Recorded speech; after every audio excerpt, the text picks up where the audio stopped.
The search continues this evening for a suspect of a homicide. Now, new research shows some germs may not be so bad after all. Okay, so are they actually heading out this morning? Do you actually see them leaving the office and going out to roads? Right now, it looks like things are pretty calm in Greenville. That's a live shot you're looking at the DOT office, and you can see crews are already preparing to make sure that if anyone encounters any icy conditions or anything slick on the roads, they're going to be out there ready to make it all better for us. The deputy police say fatally shot the man who tried to rob him should be back at work today. The budget director for the White House has been praised for his knowledge of the economy, but his way with the ladies is also getting some attention. Today's technology makes it possible for you to hold a small library in the palm of your hand. Of course, I couldn't stay up that late. My mom would wake me up in the middle of the night and we'd go look outside and see the snow. And if I didn't know any better, you were a budding meteorologist because I did the very same thing. And then I'm horrible at science, so I couldn't do it. I had to stick with this.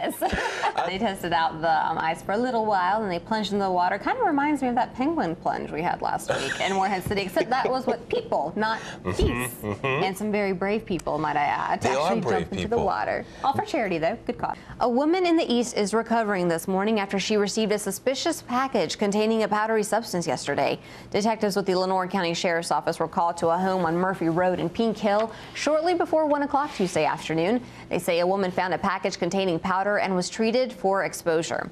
Several state and federal agencies were called to help with the investigation, including the SBI and U.S. Postal Inspectors. Hazmat crews were also at the scene. Investigators are not elaborating on her condition or the substance at this time. 9 on Your Side will bring you the latest in this investigation throughout the day.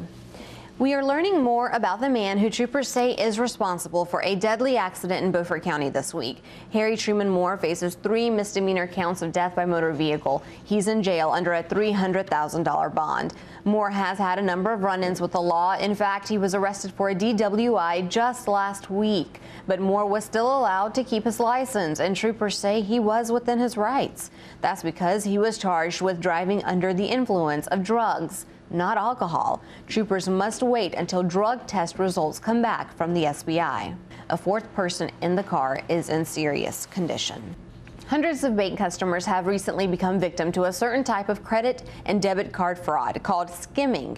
The State Employees Credit Union says 300 customers have been hit. They think someone stole their card information at gas pumps. Here's what happens. When you swipe your card, skimmers can record information from the magnetic strip using a small camera. The best thing to do is cover your hand when you enter your PIN number and constantly check your accounts for anything suspicious. Often. Police say they don't know if any other banks are being impacted. It's likely they left another group and migrated to the salon. Well, all I can say is it's better that it's outside than inside the salon, because what if it was up in the ceilings or something? That would really scare some customers. I know, but that was a lot of bees. Gosh. It was, but this rain's going to keep the bees away, right? That we're going to have tomorrow? Keeping the bees away. While many of you avoided those freezing temperatures last night, road crews were hard at work preparing for winter weather. The Greenville DOT office worked late into the night, filling their trucks with more than 500 gallons of anti-icing solution.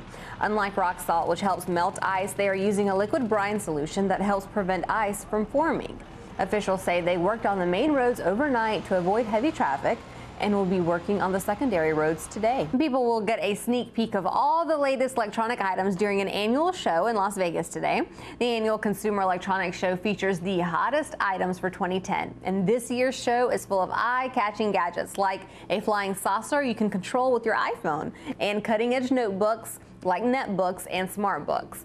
The big star this year, though, is the 3D television and the 3D glasses that go with it. But it'll cost you around $2,000. A fire at a local business earlier this week destroyed decades of history.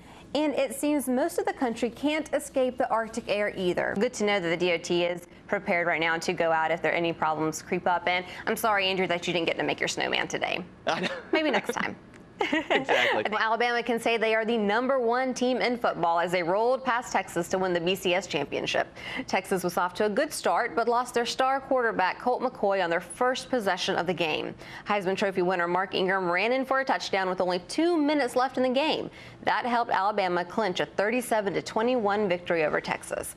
Alabama coach Nick Saban coached another title-winning team at LSU, making him the first coach to win the title at 2 separate schools. Part of me wishes I watched the whole game because I heard it was a very exciting one, but you know, next week I can look forward to it. You know, we do these blood drives a lot. You know, we have them in the community, but I think, you know, sometimes people forget just how important it is to actually to give blood. Right. There's a 97% chance that everyone or someone that